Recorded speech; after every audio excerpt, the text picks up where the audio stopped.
Seorang perempuan muda di Kabupaten Bandung menjadi korban pembunuhan oleh mantan suaminya. Korban sempat menghilang selama 7 bulan sebelum akhirnya jenazah korban ditemukan di sebuah kebun di dekat rumah mantan suaminya. Warga Kampung Babakan, Desa Pangauban, Kecamatan Pacet, Kabupaten Bandung digegerkan dengan adanya kasus pembunuhan yang dilakukan oleh AS terhadap mantan istrinya INS. Kasus ini terungkap setelah pihak kepolisian dari Polresta Bandung menangkap AS bersama 3 orang rekannya pada akhir Juli lalu. Berdasarkan informasi dari pihak kepolisian, korban dibunuh di rumah pelaku AS dengan cara digorok. Sebelum kasus terungkap, korban INS sempat menghilang selama hampir 7 bulan tanpa diketahui keberadaannya. Inilah rumah yang menjadi lokasi TKP atau tempat kejadian perkara kasus pembunuhan perempuan muda di Desa Pangauban, Kecamatan Pacet, Kabupaten Bandung yang sempat menghebohkan warga sekitar beberapa waktu lalu.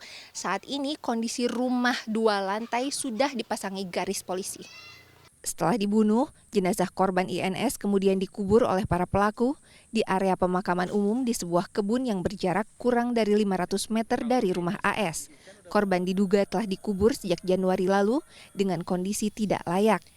Di kebun yang terletak tidak jauh dari lokasi TKP atau tempat kejadian perkara inilah jenazah korban dikubur oleh para tersangka. Dan tim kepolisian sendiri sudah melakukan ekshumasi atau pembongkaran jenazah untuk mengidentifikasi korban. Menurut Ketua RW setempat Wandi, pelaku AS dan korban INS merupakan pasangan suami istri yang tinggal di Kampung Babakan. Sehari-hari, AS bekerja mengurus kebun milik keluarga, sementara INS sebagai ibu rumah tangga. Namun keduanya berpisah pada tahun 2023, sehingga warga tidak menaruh curiga ketika jarang melihat INS. Kasus ini pun mengejutkan warga. Ya, abdi pribadi, abdi pribadi. Asa percaya, menurut itu masa mimpi lah. Kumanya ada abdi biasa sok ninggal di TV, ninggal di berita-berita di media. Terus ayeuna aya kejadian di wilayah pribadi, di wilayah nyalira. Pukul lah bujeng-bujeng warga gitunya abdi pribadi ge selaku pengurus merasa total terkejut lah. Terungkapnya kasus pembunuhan ini berawal dari laporan paman INS Ilyas Tari kepada Polsek Pacet. Sebelum menghilang, Ilyas menyebut korban INS terakhir kali bisa dikontak pada pertengahan Januari 2024. INS mengabarkan bahwa akan bertemu mantan suaminya setelah ia pulang bekerja. Namun saat pihak keluarga menanyakan keberadaan korban kepada pelaku justru mengatakan bahwa korban kabur dengan membawa uang dan telepon genggam pelaku. Tak lama kemudian, keluarga dikabari oleh teman korban bahwa korban bekerja di Bali dan harus mengikuti pelatihan yang membuatnya tidak bisa dikontak. Namun selang 6 bulan, korban tidak kunjung bisa dikontak sehingga keluarga kembali khawatir. Akhirnya beberapa waktu lalu, pihak keluarga mendapatkan informasi dari seorang saksi mengenai pembunuhan INS. Ngadangukeun anjeunna, cuman anjeunna meureun nya lamun teu ngabejakeun abi ka pihak keluargana, berarti anjeunna ngarasa bersalah karena udah tahu tapi tidak menyampaikan. Ibaratnya kan nya memang anjeunna mah pahlawan gitu cek abi mah karena terungkapna kasus ieu teh berkat anjeunna cek abi mah. Terus lami terang di gara tapi kumaha salahna?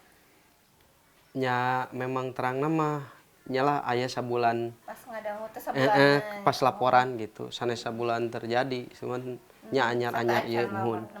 Muhun. Kepikiran bagi Nya gitu saur anjeunna ge bahkan cenah nya kabawa ngimpi gitu ku manehna teh saur manehna teh.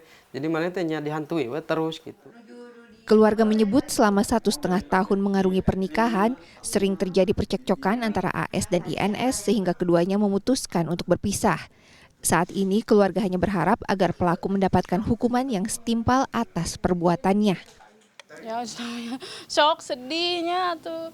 Ya Allah 7 bulannya kan dicari, ternyata dibunuh mantan suaminya kan. Keluarga mana yang gak sedih gitunya. Kecewa, sedih. Ya dihukum seberat-beratnya. Dihukum. Kalau bisa mah ya dihukum mati udah. Saat ini, 4 pelaku sudah ditangkap oleh jajaran Polresta Bandung. Masing-masing AS sebagai pelaku utama yang membunuh korban, serta AG, AK, dan US yang bertugas membantu pembunuhan. Polisi juga mengamankan barang bukti berupa golok yang digunakan pelaku utama untuk menggorok korban, serta 2 buah cangkul yang digunakan untuk menggali dan mengubur jasad korban. Atas perbuatannya, para pelaku terancam hukuman seumur hidup, karena melanggar pasal 340 KUH pidana tentang pembunuhan berencana. Dan setelah tersangka bisa kita amankan, ternyata yang menyebabkan motif daripada perbuatan pembunuhan ini adalah bahwa tersangka mendengar rumor dari lingkungannya bahwa istri korban, istri tersangka yaitu korban itu selingkuh. Ya, walaupun belum bisa dibuktikan oleh tersangka bahwa korban selingkuh, namun tersangka melakukan perbuatannya dengan dibantu oleh 3 temannya untuk melakukan pembunuhan, kemudian meminta 1 orang temannya lagi untuk membuat gali kuburan dan kemudian dikubur, kemudian tersangka melarikan diri ke Kabupaten Bogor hingga saat kami tangkap. Setelah semua terungkap, pihak keluarga akhirnya bisa memindahkan jenazah INS untuk diberikan tempat peristirahatan terakhir di pemakaman umum yang berada di kampung halamannya. Setelah jenazah diekshumasi di dekat tempat lokasi kejadian perkara, pada akhirnya keluarga korban membawa jenazah almarhumah untuk kembali ke kampung halamannya, yaitu di Kampung Ciburial, Desa Sukaramai, Kecamatan Pacet, untuk akhirnya dimakamkan dengan lebih layak agar almarhumah bisa beristirahat dengan tenang. Tim Liputan CNN Indonesia, Kabupaten Bandung, Jawa Barat.